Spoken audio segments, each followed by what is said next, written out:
So what I thought I'd do this week is show you how to play all 7 3 notes per string harmonic minor shapes going all the way up the neck. Now I'm going to be starting from the natural minor 3 notes per string scale shape, so if all of this is completely new to you, you're better off starting with one of my other videos when I talk about how to play the major scale and the minor scale 3 notes per string scale shapes. So I'll put a link to those videos in this. If you start there, then you can come back to this and pick up the harmonic minor from there. And this is probably one of the quickest ways I know of learning the harmonic minor scale positions. It's certainly a lot easier than trying to learn all 7 shapes by rote. And also the other approach I've seen people try and do is to spot where the flat 7th is, the minor 7th is, and then sharpen that in the natural minor scale shape, and that's really quite difficult to do as well. So what I'm going to do this week is show you a technique which is based on 3 scale fragments. Now if you've seen my deep dive videos, you'll have seen these scale fragments before, and so I'll be rushing through that section, introducing these fragments as well. If you want to dig in more detail about these scale fragments, the value of them when you're playing the major scale as well, then again check out my other videos, my deep dive series into 3 notes per string scales. They go into these 3 scale fragments in much more detail. But what I'll do here is I'll show you the 3 scale fragments, I'll show you how to find them in the natural minor scale, and then I'll show you how to modify them in order to create harmonic minor scales. And that's what this video is about, and then later on I'll go through all 7 positions, and I'll start with the natural minor, and then I'll show you how I modify them to create the harmonic minor. But to start with, let me introduce the 3 scale fragments. Okay, so the 3 fragments that I want you to be aware of are these. The first one is this, which are 3 strings where every note is a tone apart. Okay. Second fragment is this, where it's 2 strings this time, and we go semitone, tone, semitone, tone. And the third fragment is this one, where you do a tone, semitone, tone, semitone. Now, if you've seen my deep dive series, you'll recognise these 3 fragments. And they have some really useful properties. The first one is that these 3 fragments are all you need in order to play any 3 notes per string major scale or natural minor scale anywhere on the neck. So that's the first thing. And the second thing is, once you recognise these fragments, you realise that the notes contained with them are always the same. So if you look at that first fragment, for example, I can tell you that the middle note of the lowest string there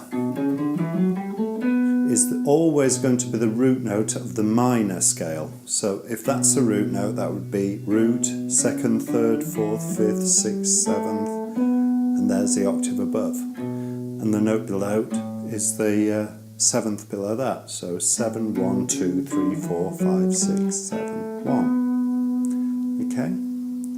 Second fragment is this, which is a semitone, tone, semitone, tone across 2 strings. When you look at that, in the minor scale, that's always the 2nd, 3rd, 4th, 5th, 6th, and 7th of the minor scale. Okay? And the third fragment is this. So it's a tone, semitone, tone, semitone. And when you look at that, that is always the root note, 2nd, 3rd, 4th, 5th, and 6th of the minor scale, the natural minor scale. Okay, so those are the 3 scale fragments. Now the important thing to remember is that all of the 7 positions of the minor scale, the natural minor scale, contain all of those 3 shapes. But that's all they contain, so you can build all of the natural minor scales from just those 3 fragments. Now, when we go from the natural minor to the harmonic minor, there's only one note different, and that is the minor seventh is sharpened to a major seventh in the harmonic minor, and that's what gives it its unique quality. And so if we can modify those three fragments and sharpen every seventh that we find, then we turn these three fragments from being natural minor fragments to being harmonic minor fragments. And then it's a relatively simple job to replace one with the other, and suddenly you've turned the natural minor scale into the harmonic minor. So let's modify the three fragments and I'll show you what I mean.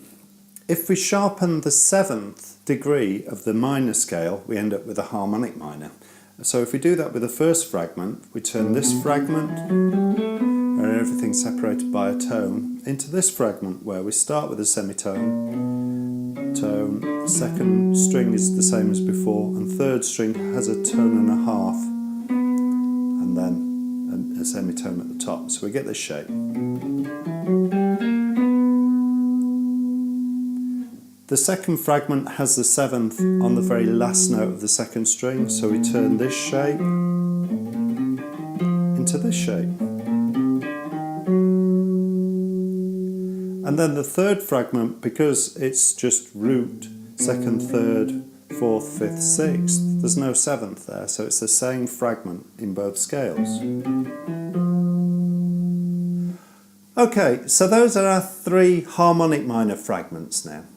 And so the next stage really is to start with the natural minor scale shapes and modify them using these fragments. Let me show you what I mean. So what I'll do now is I'll just go through all 7 positions going up the neck of the A natural minor scale shapes and turn them into harmonic minor scale shapes.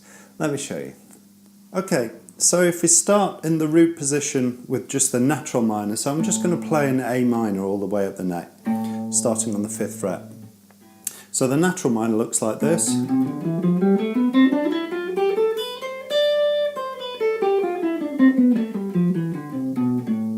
Okay, and if we look closely, we can see the first two notes, first two strings are made up of shape 3. And we know shape 3 is the same in both scales, so we play just those 2 strings as normal. Then the next 3 strings come from shape 1, where every note's separated by a tone.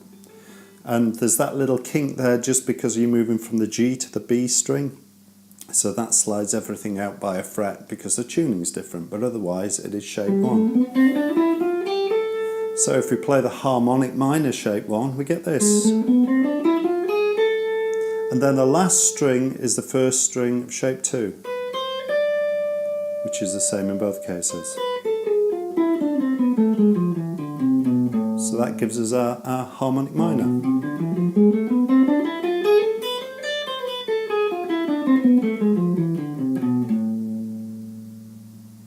Okay, so let's play through the second position of the natural minor, and we get this shape.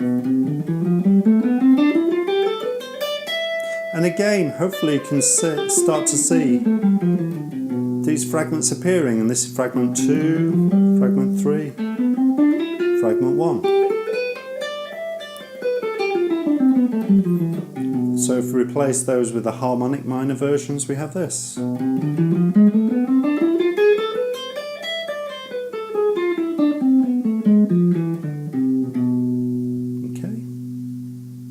Okay, so if we move on to the third position of the natural minor again, we get this.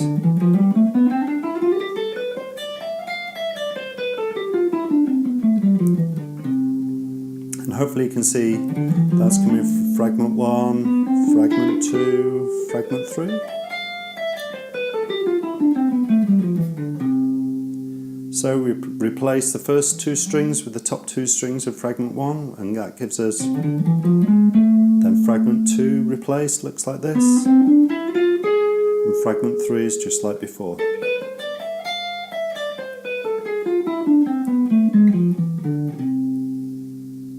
Okay, so let's move on to the fourth position now. So the natural minor again looks like this.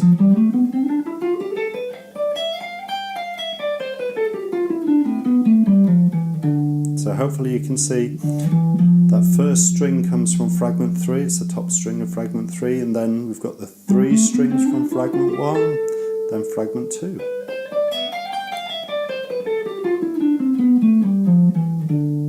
So again, we replace these with a harmonic minor equivalent. Fragment 3 is the same. Fragment 1 changes. And fragment 2 looks like this. And there we have it. Okay, so position 5 of the natural minor then gives us this.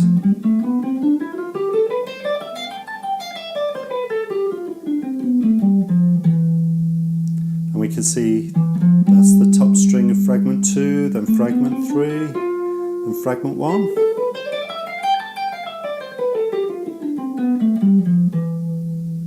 And if we replace them, we get this for fragment 2. Fragment 3 is the same, then fragment 1.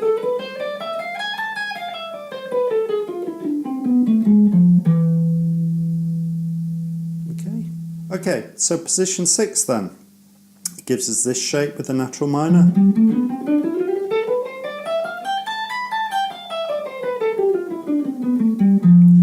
Where the first string is the top string from fragment 1, then fragment 2, then fragment 3, and fragment 1 again.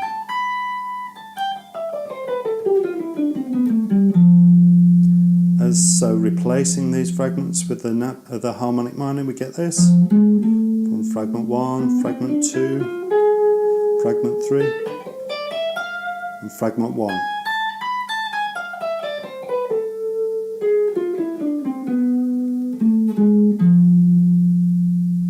Okay.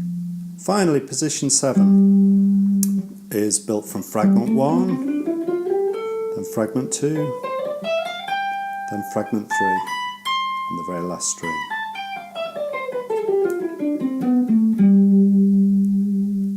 And so for the harmonic minor, we replace fragment 1 with the harmonic minor 1, fragment 2, fragment 3.